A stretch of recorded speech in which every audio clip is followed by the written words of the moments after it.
아이를 키우면서 마트에서 울고 떼쓰고 뒤집어지는 경험 모두 한 번쯤은 해보셨죠? 누구나 아이가 떼쓰면 순간 어떻게 해야 될지 몰라서 당황하게 됩니다. 내 자녀를 키우면서 저도 그런 경험이 많았어요. 하지만 15년 동안 유아교육을 공부하고 또 현장에서 저희 4명의 자녀들에게 적용해보면서 효과적인 방법을 찾게 되었어요. 아이가 떼쓰는 상황에서 활용할 수 있는 전략은 바로 배꼽 전략입니다. 하버드 대학의 사회심리학자 다니엘 웨그너가 학생들을 대상으로 이런 실험을 했어요. 일명 생각 안 하기 실험인데요. 웨그너는 한 그룹에게는 지금부터 배꼽을 생각해, 또 다른 그룹에게는 지금부터 배꼽을 생각하지 마 라는 지시를 했어요. 배꼽을 생각하라고 한 그룹보다 배꼽을 생각하지 마라고 지시한 그룹에서 배꼽 생각을 더 많이 했다는 연구 결과가 나왔습니다. 아이가 떼쓰고 울고 있을 때 울지 마, 울면 안 해줄 거야, 그만 이라고 한다고 해서 절대 그만 우는 아이는 없다는 거예요. 그렇다면 어떻게 해야 될까요? 배꼽 생각을 하지 마 라는 지시를 잘 수행하기 위해서는 흑곰을 생각해 볼 수 있겠죠. 흑곰을 생각하는 순간 배꼽은 머릿속에서 사라져 버립니다. 아이들이 떼를 쓸 때도 그 상황에 계속 몰입되어 있으면 벗어날 수가 없어요. 환경을 바꾸어 주거나 아이가 관심을 가질 만한 것으로 주의를 빠르게 환기시켜 주세요. 우와, 이게 뭐야?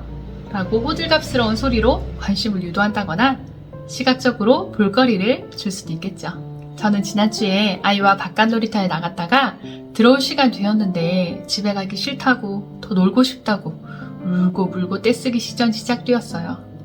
그래서 빠르게 배꼽 전략을 실천해 보았어요. 여기서 꿀팁!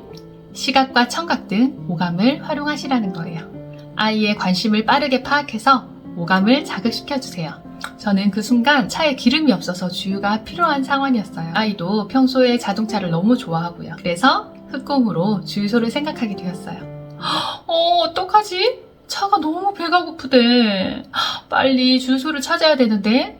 찬호야, 우리 빨리 주유소 한번 찾아볼까? 이렇게 같이 주변에 있는 주유소를 찾아보고 또 직접 주유하는 경험도 해볼 수 있도록 주유구의 뚜껑을 열어보기도 하고 주유하는 손잡이를 잡아보기도 하도록 도와주었어요. 그랬더니 언제 울었냐는 듯이 즐거워하면서 집으로 돌아오게 되었죠. 하지만 이런 전략적인 방법은 조절력이 생기기 이전에 12개월에서 16개월경의 영아 혹은 감정이 많이 격해져서 울다가 왜 우는지도 모르는 이런 경우에 일시적으로 빠르게 수습하는 응급처방입니다. 응급처방은 자주 사용하는 게 좋진 않겠죠.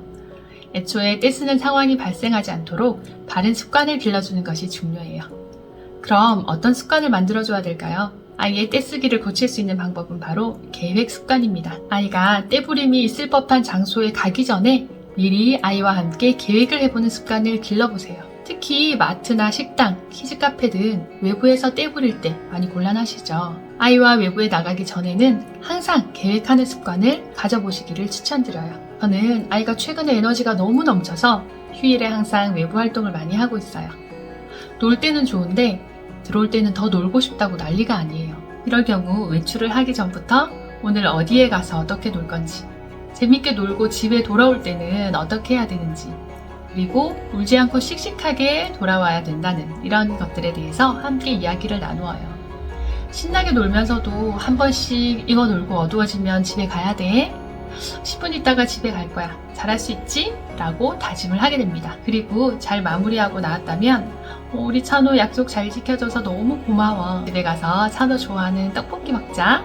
라고 기대감을 심어줍니다. 계획을 했다고 해서 일시에 좋아지는 것은 아니에요. 하지만 반복해서 계획을 하다 보면 어떻게 하는 게 옳은 방법인지 스스로 알아가기 시작합니다. 비록 오늘은 울면서 들어왔지만 다음날 계획을 할 때는 여지없이 울지 않고 씩씩하게 울 거예요 라고 스스로 계획을 하게 되죠. 이런 과정을 통해서 아이의 주도성이 생기는 것과 함께 스스로 감정을 조절할 수 있는 조절력이 생깁니다. 평소 아이와 대화를 많이 나누면서 아이의 사소한 요구에 부모가 잘 반응하고 자기의 말이 존중받고 수용이 된다는 것이 느껴지면 웬만해서는 떼부림으로 표현되지 않아요.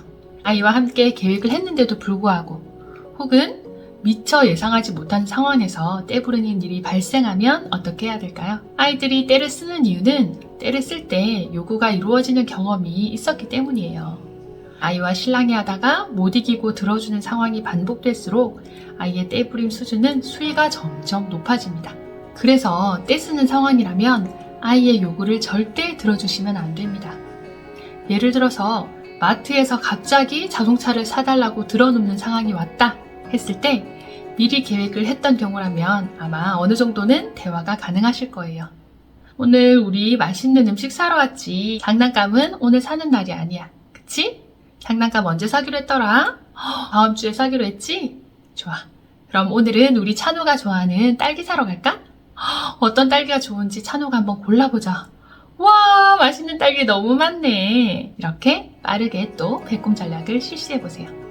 하지만 이미 감정이 격해진 경우라면 달래기 힘드실 거예요.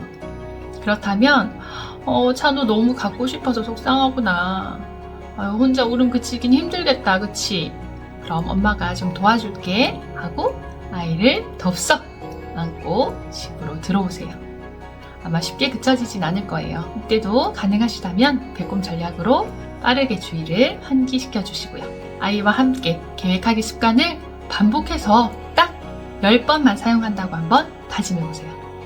상황에 따라서 배꼽 전략도 같이 병행하셔야겠죠. 평소 떼부림이 심한 경우라면 주의를 환기시킬 수 있는 방법을 두세 가지 정도 미리 생각해 두시면 좋으실 거예요. 지금부터 외출하거나 누가 집으로 오신다거나 어떤 상황에 앞서서 계획하기 습관을 반복적으로 10번만 해보신다면 아이가 어느 순간 순한양처럼 엄마와 함께 차분하게 대화를 하면서 마트에서 장을 보는 날이 오실 거예요. 화이팅!